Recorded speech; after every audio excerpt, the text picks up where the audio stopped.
Back, everyone. We are going to keep right on moving into farmland leases, and here to discuss that with me here today is Jeff Trundle. Jeff is president of Hertz Farm Management and currently travels back and forth between our Cedar Falls office and our Nevada office. He has appraised, managed, sold, and acquired rural properties for clients since 1986. With that, Jeff, I'm going to turn over the reins to you. Thanks, Casey. Boy, it's sure nice to be visiting with all of you today, and we appreciate having you join us today. For those of you who were here on Friday, we talked about real estate, we talked about sustainability, and this morning we talked about grain markets. So this is going to kind of wrap all those things together because grain markets certainly affect land prices, sustainability or conservation practices affect real estate values as well as lease values. And certainly as real estate values go up, folks that are invested in land expect a higher return. For those of you who are involved in leases that you have a share of the crop, that kind of happens automatically. As grain prices go up, you get a little higher return as long as the yield is there. For those of you who are on cash rent, though, it's a little more difficult because you have to figure out where do things belong. So why don't we jump right into our presentation here on leases, but keep those things in mind as we talk here today. So we're here to talk about leases and what type of lease that fits you, and also once you kind of figure that out, where that lease should be or how you should set it up, what things should be in it. We're going to start out to just kind of warm people up with some questions that we typically get asked. So in the first question here, my tenant has been farming my ground for a number of years. We've never written anything down. We've always just agreed on a fixed price per acre. Do I have an enforceable lease with my tenant? And fortunately or unfortunately, we're in a society where farming has always been a handshake proposition for a lot of people. And that's great that there's that kind of trust out in the country, but it does lead to some problems if things aren't written down, because people do have selective memory, or if something happens to one of the principals in the lease, then the people that come behind don't always know exactly what's been agreed to. But in answer to this question, you do have an enforceable lease. It's 1 year at a time, but you still have to terminate it in writing if you wish to make a change. Now, that's not saying that people haven't agreed after September 1st in Iowa that they want to make a lease change verbally, but typically if you want to kind of follow the rules of law, you would have a obligation for the next year at the same rate if you didn't terminate it. So talking about termination of leases, and there'll probably be some of that this year with higher grain prices, there's probably going to be some changes in leases. This question, I have a farm in Iowa, mailed a termination notice on August 25th. I mailed it by regular mail, not certified mail. Is my termination notice valid if I can prove that my tenant read the notice? I guess really the only way that it would be valid if for this particular tenant to be able to prove that he read the notice, you'd almost have to have them sign off that they received it. And have that done by September 1st here in Iowa. So the August 25th date does meet the Iowa lease termination deadline of September 1st, but again, it needs to be in writing, and it has to be either by certified mail. You can send it through an officer of the court, like a county sheriff, or you can have a voluntary termination where the tenant just signs and acknowledges that they received the lease, or received the termination. So if you short of that, you wouldn't have a terminated lease if you just sent it by regular mail. So again, not saying that a tenant wouldn't agree to that, but they wouldn't have to. So what is the purpose of a lease in the first place? Well, it's to define the split of income and expenses and then the responsibilities between the farm owner and the farm operator. So in every lease, you want to lay out those expectations. How are you going to split things up? So as far as expectations go, there's a number of things that we recommend you think about when you're putting your lease together. What kind of appearance do you want? Who has access to the property? What kind of maintenance is going to be expected? What chemical practices do you expect on your farm? And then when you look at conservation and maintenance of the ground, who's going to be responsible for what there? There are programs like CRP, CSP. We now have the opportunity to maybe have some carbon credit programs. You want to visit about who's going to be responsible for what and who's going to receive what share of those. We're going to talk just a little bit more about one of those in particular, which is conservation and maintenance. And I know that Craig did a nice job last Friday talking about that. But for those of you who weren't there, a little review is probably in order. There's lots of different conservation practices that can be put in place on farms, anywhere from changing tillage practices to changing your crop rotation. If you're using irrigation, making your water use more efficient is another form of conservation. Cover crops are out there, lots of things that you can do. And why is that important? Well, it seems like whether you believe in climate change or not, there have been more erratic storms, more erratic weather events all around the country. Just 2 years ago, these pictures were pretty common, especially along the Missouri River, where there was a lot of damaging flooding. And of course, now this year, this is more likely the scene out there this spring was a cornfield that looks more like a pineapple field. We didn't get enough rain in a lot of areas. And Cal alluded to that there are some areas that have been a little dry, and Minnesota is one of those. You can't probably read those numbers very clearly, but there's a lot of the areas in Minnesota that were in June were already 4 to 7 inches below normal on their rainfall. And that has improved a little bit, but not to the point that we feel like Minnesota is going to raise a normal crop. So that's going to change the supply out there. As you go west into the Dakotas, it gets even worse in some areas. Iowa had a lot of area that was well below normal on our rainfall. And, fortunately, we've got some really good soils in Iowa, and we were able to carry through a lot of that until we got some rains in July. But there are still some areas that are going to be below normal on their yields just because we were lacking water. One of the benefits that we may be getting from a change in climate is we're getting a little longer growing season. And you can see here in the Midwest, anywhere from 9 to 10 days, additional frost-free days. And I know that's a little hard to sell this year because on May 29th, we had a freeze event, which was almost a month after what a normal freeze event would be to start the crop year. So that set back some crops. Most of the crops came out of that without a lot of damage, but there was some replant, especially on soybeans in some low areas. And so that, again, will affect growing conditions for this year. So even though we have higher prices, there are going to be some areas that don't have the best yields, and that needs to be taken into account as you think about what your lease is going to be like for next year. The other thing that we're seeing is more extreme precipitation. We've always had some big rain events over the years. You can see that back through the chart. But as you can see on this chart, they're beginning to happen more often. And when they do happen, they're much bigger. And I'll show you a picture here in a minute. This is some erosion that occurred after a big rain event on different farms. You kind of hate to see that, but this is one that just happened this spring on an area that hadn't been getting a lot of rain. All of a sudden they got 8 inches of rain one day and 6 inches the next. And on this particular farm, we had just put in some new waterways, put some tile up along them. The good thing is the water never got to the waterways to wash those out. Unfortunately, it did go down the tile ditches, and I guess the other silver lining is we know there was tile at the bottom of the ditch because we could see it. But we're going to have some repair to do, and nobody ever likes to see that. So even when you're doing a good thing, sometimes it doesn't go quite right when Mother Nature doesn't go along with you on that. But I think the long and short of it is we think conservation is really, really important. And I think we need to all be thinking about that as we look into the future with our leases.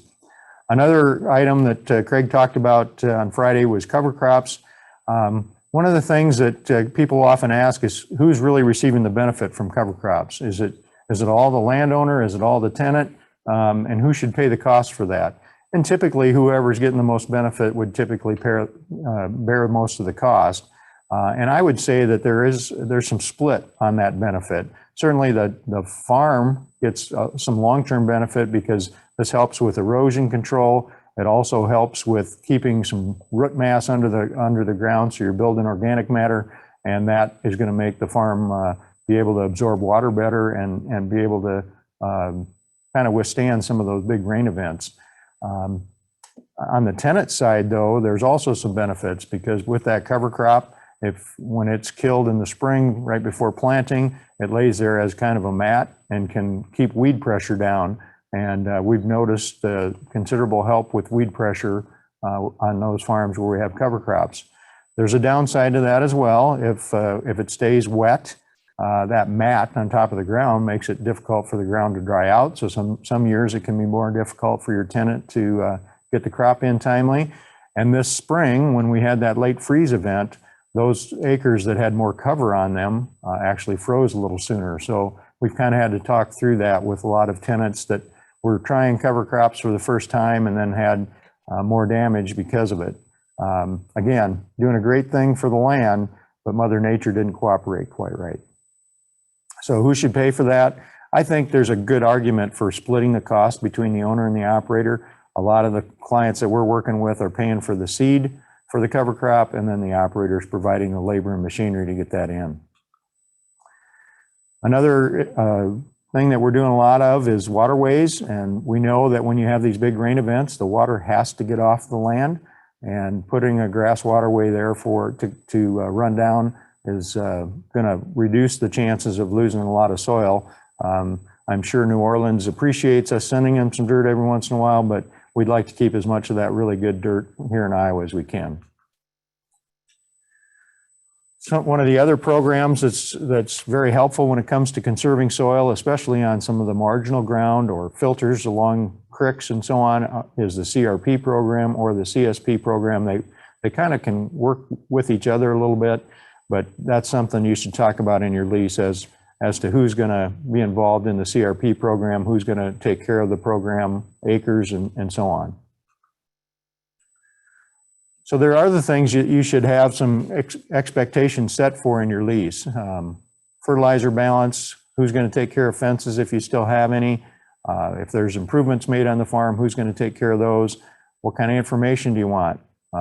What insurance do you expect your tenant to provide, and what insurance are you going to provide as a landowner? And then are you going to be open to having manure applied on your farm? So we think fertilizer balance is really important. I think a lot of times, especially on cash rent leases, it's really easy to be focused on what am I going to get for cash rent. But I think equally important is what is my tenant expected to put on my ground for fertilizer, because we want to replace the fertility that's being pulled off that ground with the crop. And as these crop yields get higher, we need to keep that in mind and make sure that we're increasing that minimum amount of fertilizer that needs to go out there. And certainly the place to start is with a good soil test, so you know exactly what your base is. There's lots of ways to apply fertilizer. Probably that guy in the upper left-hand corner of your screen isn't doing a very consistent job, but he's getting fertilizer out there. Some of you might remember fertilizing with the one on the upper right there with the old John Deere tractor and the ground propelled spreader. It certainly got the manure out in the field, but may not have gotten a nice even spread all the way across the field. In the lower right-hand corner, you've got a lawn spreader, which does a good job, but it's pretty manual. And then we've got a couple other spreader options there. And today we can not only get the fertilizer out there where it belongs in kind of a rapid timing, but we can also vary that as we go across the field, so you get just the right amount of fertilizer on every acre. Another thing that I think it's important to set expectations on right up front before you're too far into the lease is what kind of information do you expect your tenant to provide you? When you ask for that up front, the tenant knows that you're expecting yield information, or that you want to know what seed, fertilizer, and chemicals you put on the ground, and he can kind of put that into his mind right up front. When you ask for it at the end of the season, then sometimes they're wondering, well, why didn't they tell me about that up front? What are they trying to get from me that they didn't talk about? So make sure and get that in right up front. We certainly think that you should have the yields on your farm. A great way to get that yield history is through the APH. If your operator is taking crop insurance, he's got that already there, so he could provide that to you, or he can just provide you the information from his yield monitor or other crop records that he has. But if you don't get any other input records, we certainly recommend you get the fertilizer records so that you know that fertility is being put back on your farm. So we talked about setting expectations. What about other factors that you need to consider when you're deciding what kind of lease you should be on? And certainly there's a long list here. We're going to go over a few of them and just talk about them in a little more detail. So what are your goals and objectives as an owner? Is this something that you need cash flow from on a regular basis, or is this an investment that the cash flow is great, but you're really holding it for the next generation, or you're holding it as a long-term investment looking for appreciation? If it's something that you need for grocery money, you may not want to be on one of the riskier leases. You may want to be on something like cash rent, where you know exactly at the beginning of the year what you're going to get. If you're looking at it as more of an investment, then being involved in the crop on a custom basis or a crop share basis may fit you a little better, because you have opportunity to get higher prices and yields that you can't always capture in a cash rent lease. So what are your goals, long-term or short-term? Again, are you going to be turning this over to another generation? How important is conservation to you? If it's vital, then maybe you should be the one in control of deciding what kind of tillage is going to be done on your farm and so on. You can do that under a cash rent, but sometimes that will take away from the rent that you can receive, whereas if you're on a custom, that can just be part of the plan. And certainly a lot of us have land that was handed down to us from previous generations. We want to maintain that family heritage. So other factors to consider: what quality is the land that you're thinking about putting this lease on? Is it more like the one on the upper left, or like the one on the lower right? If it's the lower right and you're thinking about custom, you better also have a plan as to how you're going to deal with that excess moisture that seems to be holding the crop back. Certainly on the upper left-hand corner, that farm's a little easier to think about going to a custom or a crop share, because it looks like a more consistent farm. So that's really important. If you're going to have a farm like the one that looks a little wetter there, maybe you're going to have to invest in some tile. And are you in a position to be able to make that investment, or do you have to make that part of your lease and work with your tenant on that? Those are things to think about as you're putting your lease together. Other factors to consider is the tax implications of different leases. Section 179 deduction is really important if you are putting in some tile or making some major improvements on your farm, because it allows you to expense those improvements in the year that you make them. But that's only available on a custom or a crop share lease. So that may make a difference on what kind of lease you want to be on. Now, until 2022, it's a little bit of a moot point, because we have the next one there, the bonus depreciation, which allows you to do the same thing even on a cash rent. But that goes away at the end of 2022 and starts to ratchet down from there. So that's something to think about. Social Security ramifications may also enter in. If you want to take advantage of the 179 deductions, a lot of your tax preparers will tell you that you also owe Social Security on any income that you generate on that farm. So that may make a difference in what kind of lease you want to be under. Again, today, if you can use bonus depreciation, you might be able to sidestep that, still be on a custom or crop share, but not run it as a Schedule F income, so you wouldn't be subject to the Social Security ramifications there. There are some estate tax ramifications depending on the type of lease you're on. We can talk about that in more detail in another talk, but basically, if you want to use all the things that are available out there as far as tools, it's usually better to be participating in the crop than being on a cash rent. There's different deductibility of certain expenses. We talked a little bit about that. And then there's the qualified business income deduction for those of you who are on a share or crop share lease, which allows you to deduct 20% of your income before you determine the tax liability. And that can be a big deal for some folks. So what kind of lease alternatives are we going to look at today? Well, there's a traditional 50-50 crop share, which was a great lease. A lot of people will still say maybe that's the fairest lease. from a tenant standpoint, but things have changed over the years. Back in the 70s, where you could rent a farm for $70, $80 an acre, and if you had to hire somebody to come in and put the crop in and take it out, it was $70 to $80 an acre. Those things are roughly the same. Why not just split the rest of the expenses and split the income and just call it a day? And it worked great. But what happened over time? Equipment got bigger, operators could farm more acres, and even though their machinery was more expensive, the cost per acre actually didn't go up as much as land has gone up.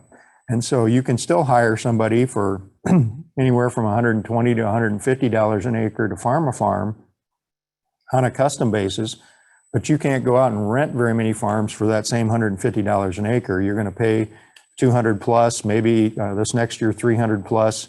So we're not bringing the same things to the table anymore. And so a lot of the 50-50 crop shares, we've had to make some changes to try to get that balance back. Maybe we have the operator pay more than 50% of some of the inputs. Maybe they pay a cash rent on top of 50% of the crop inputs, so that we bring that back into line so both parties are bringing the same thing to the table. So that's something to think about. And there's a custom operation, and that's probably fairly simple for most people, because you're just hiring an operator to come in and do all the operations to raise a crop. But the landowner is responsible for 100% of the crop inputs, and 100% of the income comes to them. The great thing about a custom is that every year you get exactly what you deserve. The bad thing about a custom is every year you get exactly what you deserve.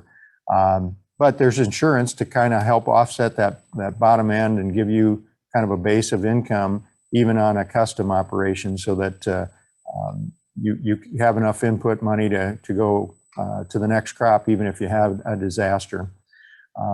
There's other advantages to the operators too of a custom. If they're a large operation and they're leaving some government program payments on the table, it allows them to farm more acres and not take on any more government payments, and they can still spread their machinery costs out, but not take on a lot of risk. A young farmer, kind of the same deal. They typically have more time and energy than they have money. And so being able to farm some acres without having to come up with the cash rent or come up with the crop inputs helps them get off to a good start as well. Maybe they can use some of Dad's equipment, help custom operate a farm, and start generating some cash. Another lease type that we've used a lot of is a modified crop share, which is kind of a hybrid between the 50-50 crop share and the custom. It acts like the custom in that the owner pays for 100% of the crop inputs, but they only receive a portion of the crop in return. So usually 75 to 80% goes to the landowner. And then the operator brings his machinery and labor to the table. And instead of receiving a cash payment like he would on a custom, he's going to receive a share of the crop towards that. It works for both parties, because the better one party does, the better the other party does. So everybody's kind of pulling in the same direction. So that's been a really good lease for a lot of folks.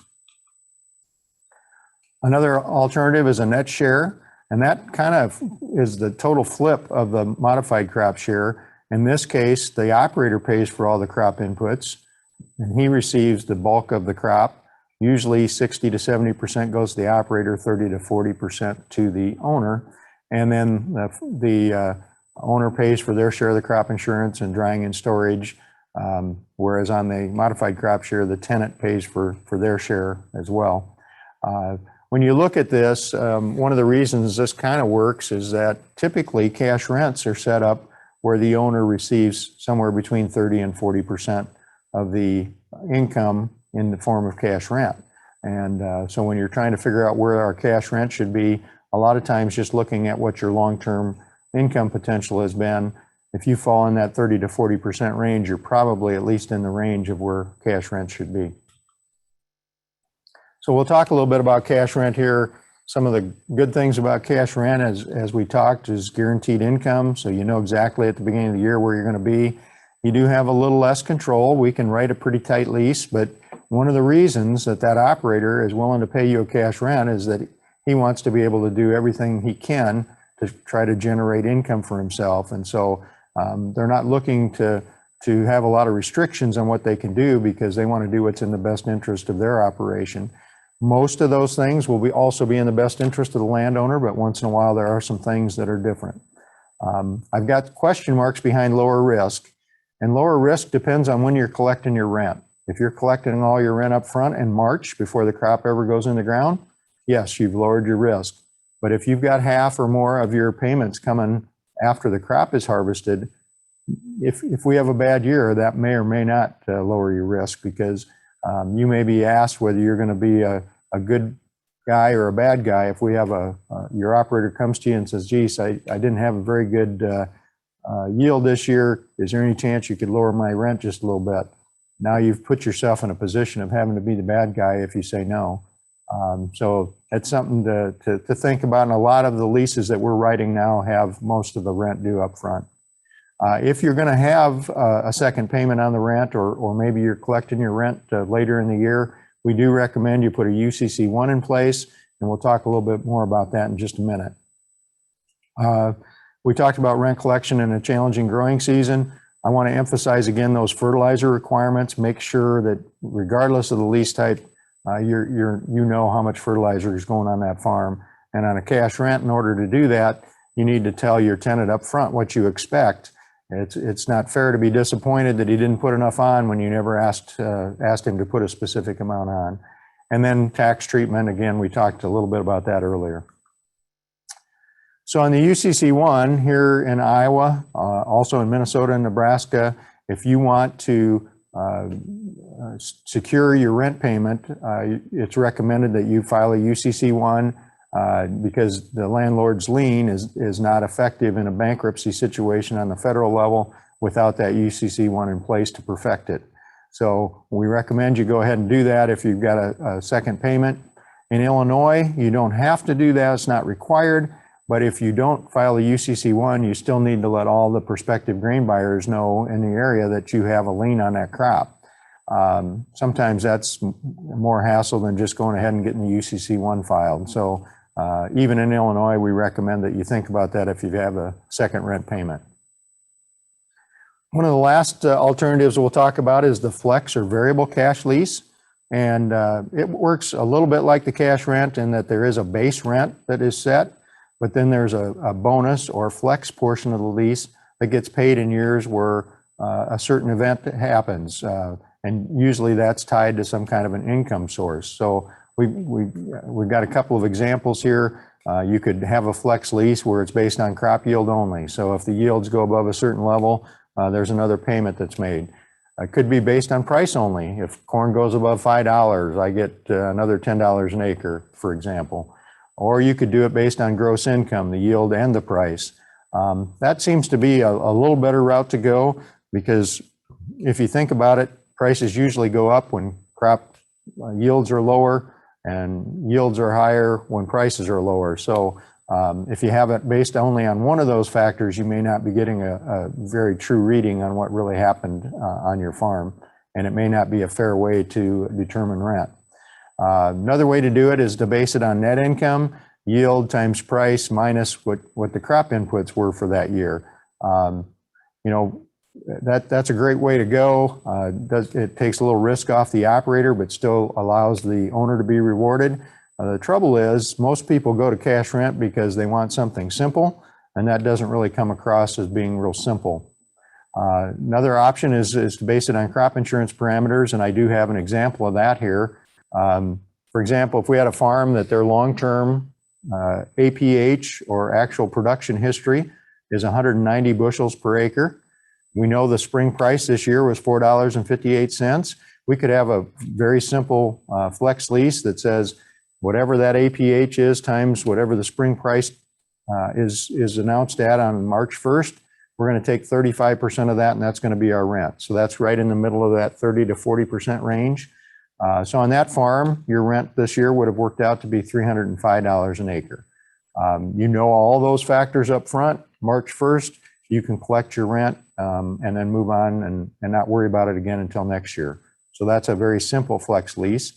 Another one that would be a little more complicated is maybe you have a base rent of $250 and your flex is that as an owner, you're going to get 35%, anything over $750 per acre on corn, or 40% of anything over $550 per acre on soybeans. So if you do the math on that, we're assuming here for a moment that the farm has a 220 bushel yield, price was $4.50. So we generated $990 of income on corn this year. And then on beans, we had a 65 bushel yield. There was $11 price was the average price for the year. And typically how we come up with those average prices is we set 4 dates throughout the year that we're going to take that price and we'll average it for the year. And so we came up with $11, for example, this year. That would have said there was $715 of gross income on that farm for soybeans.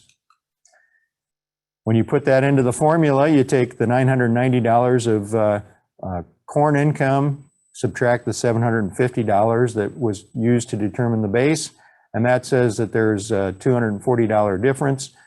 35% of that was going to be $84. You add that to the $250 base, comes out $334. And when you go through the same math on the soybeans, subtracting the $550, you come up with $316. And if you were 50% corn and 50% beans, that would give you an average rent right around $325 an acre.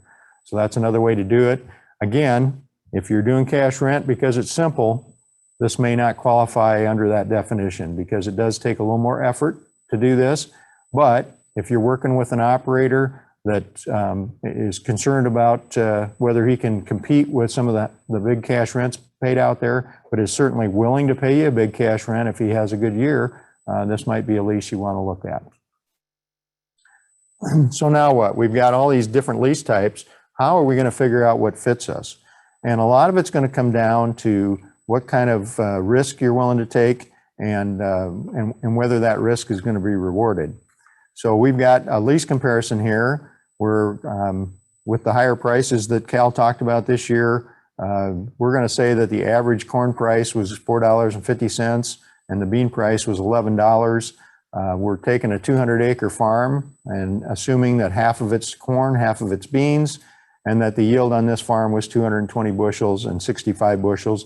So very similar to the numbers we used on the flex lease example there. So then we're comparing that to a cash rent on this particular farm of $325 an acre. So we've got 5 different lease types that we're comparing. We've got the custom where the owner's getting all the crop, the modified crop share we talked about, where the owner's getting 80% of the crop. We've got a 50-50 crop share, and we haven't made any modifications to this 50-50, just to kind of give you a real view of how that lease compares to other lease types if you don't make those modifications. And then we've got that 40-60 net share that we talked about and a cash rent. So that you can see all the income that's generated on each of those leases. And then on the next page here, we have all the expenses associated with each of those leases. And as you can see, the net income for a custom under that scenario is going to be higher than any other lease. And then the modified crop share, then kind of the cash rent sneaks in there as kind of being the third highest there. And you can see where the modified crop share, or the 50-50 crop share comes in. And that's just a little softer than the rest of the leases. And that's where we talked about you might have to make some modifications to make that competitive. So that's just one set of assumptions. What if we changed our assumptions and instead of $4.50 corn, we had $5.25 corn, which is a scenario that's setting up here for this year.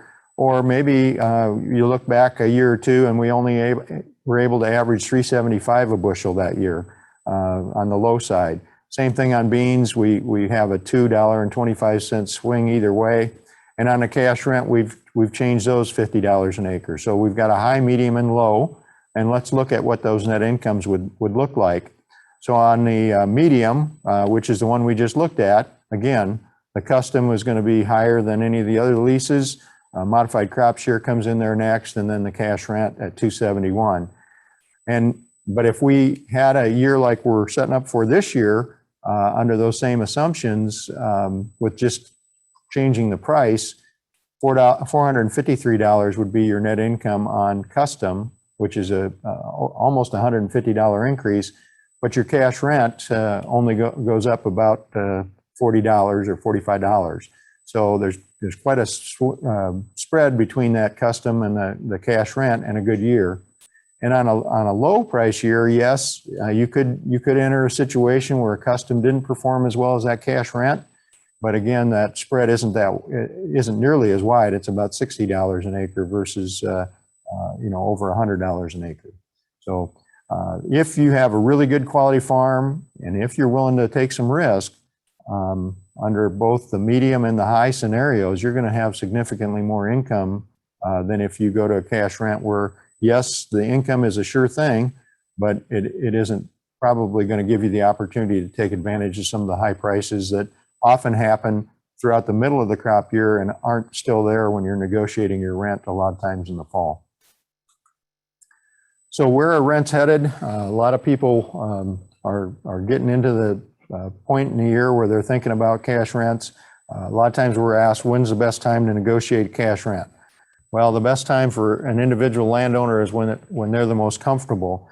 Some people want that all known before we ever have to terminate the lease. They want to know that they've got a lease for the next year, and that's fine. I just tell you that there's a lot of information that we don't have at that point in terms of what the yield's going to be, what price scenarios are going to be out there. So for most of our owners, we recommend that if they want to make a change in lease, which a lot of folks may want to do this year, that they just go ahead and terminate the lease and then wait for harvest to see where things at. Because you can only negotiate a lease based on what you know. And even though some people try to look ahead, most folks don't have a perfect crystal ball. So a lot of leases are determined based on what just happened. And in a lot of cases, what just happened isn't fully determined until you know what kind of yields go along with the prices that we're looking at today. But in general, you can see the last time we were at these grain prices was back in 2013 and 14, and you can see rents were quite a little bit higher on average.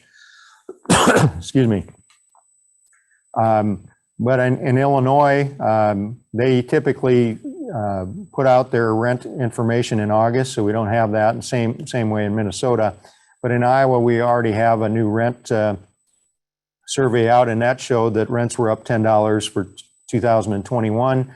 We think for 2022, you may see another, depending on the area, 5 to 15% increase. Some areas might be a little stronger than that. Nebraska, you also saw a little uptick last year going into this year. We think that'll continue again for this coming year. Although when you get into some of those dry areas, the competition may not be quite as much, and so you may not see a big increase there. What would make rents head higher? Well, it depends on the competition. If you have an area that's livestock heavy, folks need places to spread their manure. They're able to take advantage of that manure rather than paying the higher fertilizer prices that we're starting to see. You may see a little bit more competition in that neighborhood. Rents may go up more than that 5 or 10%. That may be 15 or 20%. Commodity prices certainly are a factor. We know kind of where we've been on commodity prices, and right now, as Cal pointed out, if you're trying to sell 2022 crop, you're almost $1 less than if you're selling this year's crop. But again, I think you need to make your decisions based on what you've just experienced, and be careful about looking ahead too far and making your rent determination. Government farm programs, doesn't appear that they're going to be a big factor this year. Government program payments were huge last year. So as you're trying to determine how much did income potential go up from last year to this year, don't forget about those government program payments that added anywhere from $50 to $100 an acre in some cases. So, in general, if the income from a farm went up $100 an acre, and if we use that 30 to 40% number, rents would go up $30 to $40 to offset that. But if most of that $100 was government payments, and we're not getting those this year, you need to take that into consideration.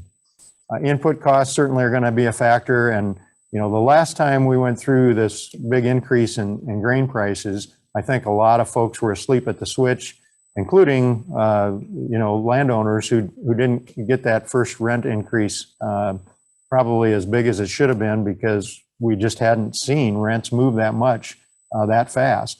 And crop input suppliers were the same way. Fertilizer prices and chemical prices didn't go up right away, but they're on top of it this time. We've already seen fertilizer prices nearly double since last fall. So that's going to be a big factor as you negotiate rents.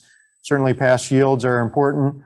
How much drainage or irrigation equipment you have on a farm, that's really important. If your farm needs drainage and you're willing to put it in, you deserve a return for that. So rent should go up if you're improving your farm. Also, soil productivity and farmability. If with the big equipment today, if you've got a farm that's pretty broken up, that's not going to demand the same rent that a farm that doesn't have those restrictions on it. So that needs to be kept in mind as you're trying to determine where your rent should be. So we've covered a lot of things in the last 4 sessions, but we want to thank you for sticking with us, and we certainly want to answer your questions as we get into the next section. Well, Jeff, thank you so much for discussing farm